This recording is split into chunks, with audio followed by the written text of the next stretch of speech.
Hello everyone, आप सब कैसे हैं।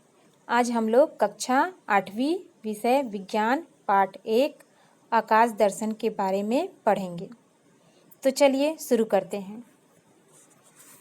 बच्चों, आप सब जानते हैं कि हम जिस ग्रह में रहते हैं उसे पृथ्वी कहते हैं और दिन के समय आकाश में सूर्य दिखाई देता है। आइए देखें, क्या आकाश में सूर्य के अलावा और कुछ है? तो चलिए देखते हैं आकाश में और क्या क्या है।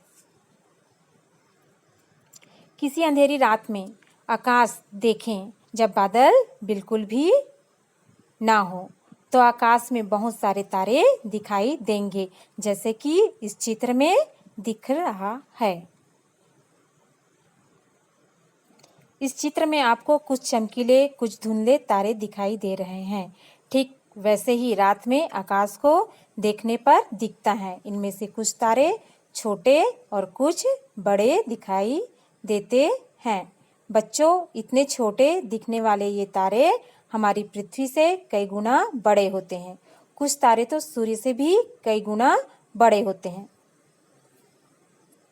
तो बच्चों, क्या आपको मालूम है कि ये तारे हमें इतने छोटे क्यों दिखाई देते हैं?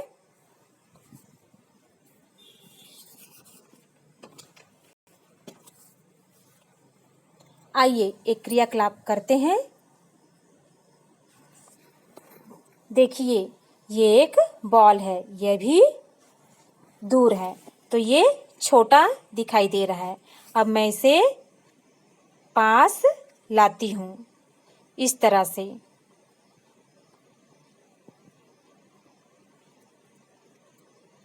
तो यह बड़ा होते जाता है। इससे सिद्ध होता है कि कोई वस्तु हमसे जितनी दूरी पर होती है वह उतनी छोटी दिखाई देती है और कोई वस्तु हमसे जितने पास होती है, हमारे जितने पास होती है, वह उतनी बड़ी दिखाई देती है। अब आप समझ गए होंगे। बच्चों की वास्तव में तारे इतने छोटे क्यों दिखाई देते हैं? क्योंकि तारे हमसे लाखों करोड़ों प्रकाश वर्ष दूर हैं। हमसे इसलिए हमें छोटे दिखाई देते हैं। परंतु सूर्य एक ऐसा तारा है जो हमारी पृथ्वी के सबसे पास स्थित है, इसलिए हमें बड़ा दिखाई देता है बाकी सभी तारों से।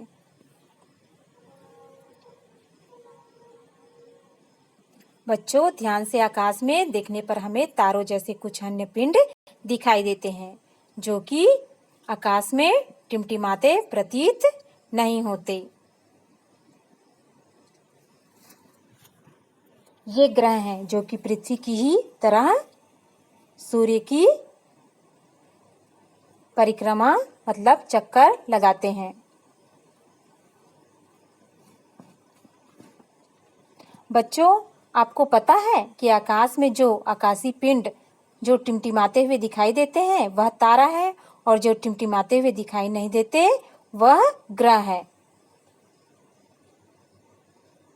बच्चों, आकाश में कभी-कभी कुछ क्षणों के लिए प्रकाश की एक चमकीली रेखा दिखाई देती है। वह एक जलता हुआ उल्का पिंड है, जैसा कि चित्र में दिख रहा है। इस प्रकार हमारी पृथ्वी तथा अन्य ग्रह, सूर्य तथा चंद्रमा और उल्का पिंड आदि मिलकर आकाशगंगा की रचना करते हैं, जैसा कि ये चित्र में दिखाई दे रहा है। बच्चों, अब तारे एवं तारामंडल के बारे में जानेंगे। बच्चों, आकाश में दिखाई देने वाला पिंड हमें तारे सबसे आकर्षक होते हैं। आकाश में जो पिंड दिखाई देते हैं उसमें से तारे सबसे आकर्षक होते हैं। तारा एक ऐसा खगोलीय पिंड है जिसमें से लगातार प्रकाश और ऊष्मा उत्सर्जित होते रहती है।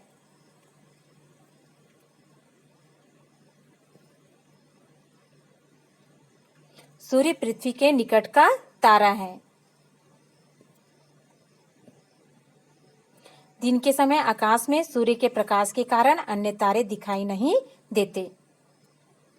बच्चों, अब हम तारा की परिभाषा देखेंगे। एक ऐसा खगोलीय पिंड जिसमें से लगातार ऊष्मा और प्रकाश निकलते रहती है, उसे तारा कहते हैं। ग्रह की परिभाषा। एक ऐसा खगोलीय पिंड जो अपनी कक्षा में किसी तारे के चारों ओर चक्कर लगाते हैं, उसे ग्रह कहते हैं। उपग्रह की परिभाषा। ऐसा खगोलीय पिंड जो अपनी कक्षा में किसी ग्रह के चारों ओर चक्कर लगाते हैं, उसे उपग्रह कहते हैं।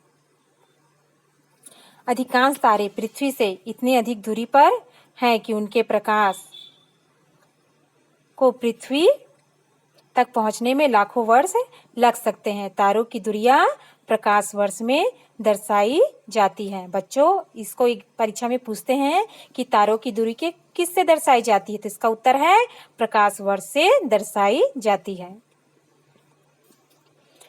बच्चों, क्या आप जानते हैं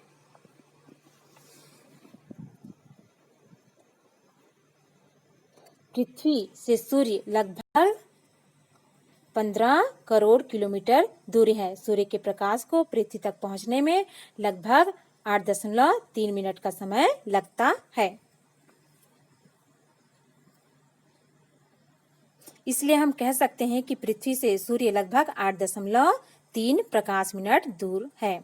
सूर्य के बाद पृथ्वी के सबसे निकट का तारा अल्फा सेंटोरी है, जो लगभग 4.3 प्रकाश वर्ष दूर है। सबसे चमकीला तारा साइरस पृथ्वी से लगभग 8.7 प्रकाश वर्ष दूर है। आकाश में अनगिनत तारे दिखाई देते हैं। ध्यान से देखने पर आपको तारों की एक धुंधली पट्टी उत्तर से दक्षिण की ओर दिखाई देगी। इसे आकाशगंगा कहते हैं। ब्रह्मांड में तारों के ऐसे कई समूह अर्थात कई आकाशगंगाएं हमारे आकाश गंगा ब्रह्मांड की इन लाखों आकाशगंगाओं में से एक है। इसी आकाशगंगा में हमारा सौर परिवार स्थित है। सूर्य सहित सभी तारे किसी न किसी खगोलीय पिंड या पिंड समूह की तीव्र गति से परिक्रमा कर रहे हैं, किंतु अत्यधिक दूरी पर स्थित होने के कारण इनके बीच की दूरी में होने वाले परिवर्तन का बोध हमें नहीं हो पाता।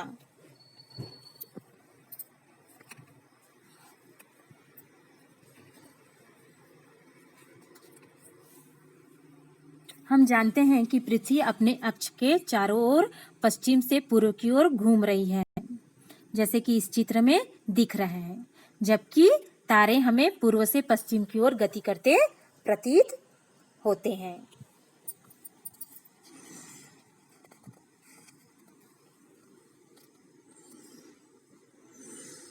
किंतु उत्तर दिशा में स्थित एक तारा हमें स्थित प्रतीत होता है। इसे हम ध्रुव तारे के नाम से जानते हैं, जैसा कि यहाँ चित्र पे दिख रहा है। ये पृथ्वी के अक्ष पे बीचों बीच है, इसलिए यह इसकी स्थिति कभी नहीं बदलती।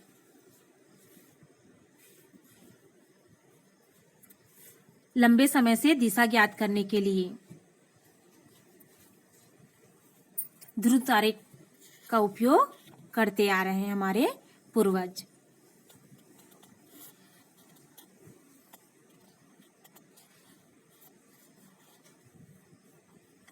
ध्यान से देखने पर हमें तारों के कुछ ऐसे समूह दिखाई देते हैं जो विशेष आकृति का आभास देते हैं। तारों के ऐसे समूह को तारामंडल कहते हैं।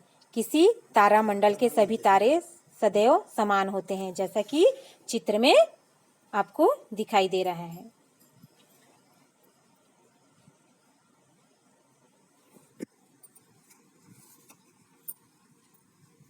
हमारे पूर्वजों ने आकृतियों के आधार पर इन्हें कुछ नाम दिए हैं, जैसे बृहद सप्तर्षि या उर्सा मेजर, लघु सप्तर्षि या उर्सा माइनर तथा मृग या ओरायन।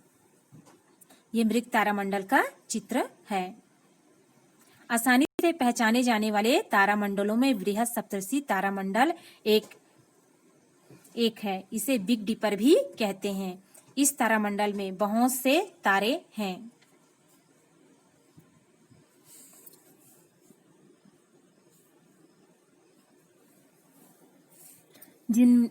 जिनमें से 7 सर्वाधिक चमकदार तारे बड़ी करछुल या प्रश्न चिन्ह जैसे आकृति बनाते हैं। जैसे कि देख रहे हैं आप, इस चित्र में चम्मच जैसे दिखाई दे रहा है और ये एक प्रश्न चिन्ह की तरह भी दिखाई देता है। इसको थोड़ा सा तिरछा कर दे तो इनमें से 3 करछुल के हैंडल में तथा 4 कटोरी में करछुल के शीर्ष पर स्थित 2 तारे संकेतिक तारे कहलाते हैं। इनको मिलाने वाली रेखा ध्रुव तारे की ओर संकेत करती है। लघु सप्तर्षि में भी अधिक चमक वाले 7 प्रमुख तारे होते हैं। ध्रुव तारा इसके हैंडल के सिरे पर स्थित होता है, जैसा कि इस चित्र में दिखाई दे रहा है। मृग या ओरायन भी आकाश में दिखाई देने वाला प्रमुख तारामंडल है, जिसमें अन्य तारामंडलों की अपेक्षा अधिक चमकीले तारे होते हैं। इस तारामंडल की आकृति एक शिकारी की तरह दिखाई देती है, जैसा कि इस चित्र में दिख रहा है। अतः इसे कालपुरुष के नाम से भी जाना जाता है। रात्रि में इन तारामंडलों को पहचानने का प्रयास करें तथा तारे की स्थिति को भी, ध्रुव तारे की स्थिति को भी जानने का प्रयास करें। धन्यवाद। अगर आपको हमारा चैनल अच्छा लगे तो हमारे चैनल को लाइक करें, फॉलो करें और अगर आप हमारे चैनल पे नए हैं तो हमारे चैनल को सब्सक्राइब करें। धन्यवाद।